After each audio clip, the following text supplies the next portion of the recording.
And so, the creators of the Constitution put that word into the document without spelling it out even once. First, they added a clause that allowed Americans to buy slaves from Africa and elsewhere until 1808, 20 years later. This meant that as USA people expanded from the coast, they bought 170,000 more abducted black people. Just South Carolina and Georgia imported 100,000, and the clause did not mention slavery. It said, "The migration or importation of such persons as any of the states now existing shall think proper to admit shall not be prohibited by the Congress prior to the year 1808.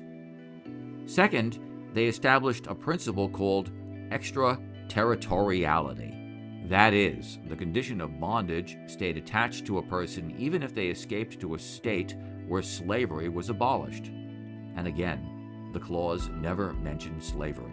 It said, "No person held to service or labor in one state under the laws thereof, escaping into another, shall in consequence of any law or regulation therein be discharged from such service or labor, but shall be delivered up on claim of the party to whom such service or labor may be due." Third, they got a 3/5 clause, in which each state, for the purpose of apportioning congressional districts based on population, would count each slave in the state as 3/5 of a person. Slaveholders wanted this because they knew that without it, they would get far fewer representatives in Congress, given that in some states, well over 50% of their population consisted of enslaved people who could not vote. And yet again, the 3/5 clause did not mention the word slave or slavery. Representation shall be determined by adding to the whole number of free persons, including those bound to service for a term of years, and excluding Indians not taxed, 3/5 of all other persons.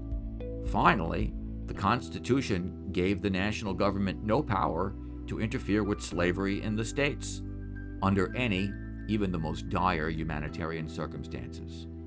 Why did delegates to the Constitutional Convention of 1787 who disliked slavery agree to these provisions?